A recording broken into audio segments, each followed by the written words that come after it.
icyiza cy'itanke nuko n'amata aba akanye kandi umuntu ashobora, murabona ngaho hariho robine, umuntu ashobora kuvoma amata ashatse, ushatse iritiro, ushatse amaritiro 2 urashobora kuvoma.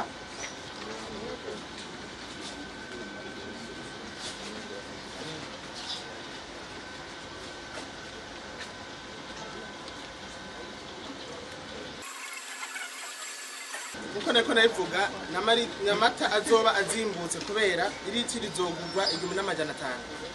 Twagerageje kurondera igiciro kitababaza kizotuma umwenegihugu wese ahari ayo mata ashobora kuyanwa atakibazo. Muravuze ati n'amata azoba ari pasteurize.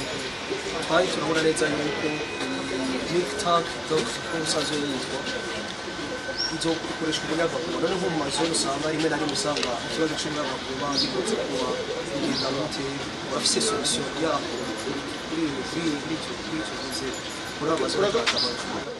mu gihe hari umuyagankuba amatara ushobora kumara iminsi 5 atakibazo afise. No mu gihe umuyagankuba ucitse itanki iguma yakanyisha amasaha 80. Kuvuga umuntu afise umwanya wo kugira umuyagankuba ugaruka. Kandi mu gihe twari ko turayashira aho hantu twagerageje kuraba abantu bari ahantu heza bafise umuyagankuba udakora gushika cyane, naho tuzi ko rimwe bigora. Uvuze ko ari mu ntumbero yo gutumirira abarundi gukunda ikinyobwa cy'amata.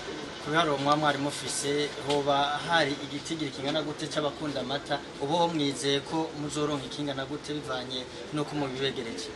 Mubunye ibitigi duhora turaba mu Burundi, muri East Africa turabanyuma, kandi imbere y'amagume twari mu bambere banamata.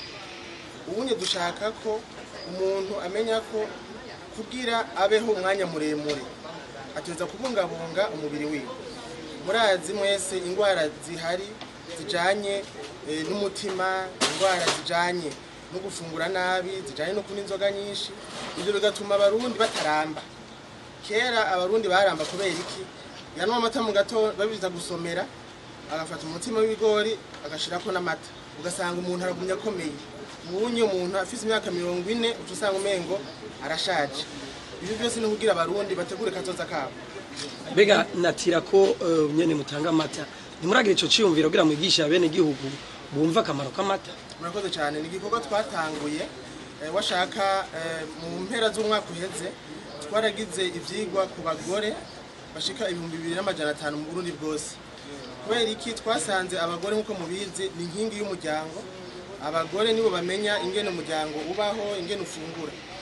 Twashaka kubigisha rero, tubibutsa akamaro ko kunywa amata kugira nibashika mu miryango yabo bashobore kuvyigisha n'abana hamwe n'abafasha babo.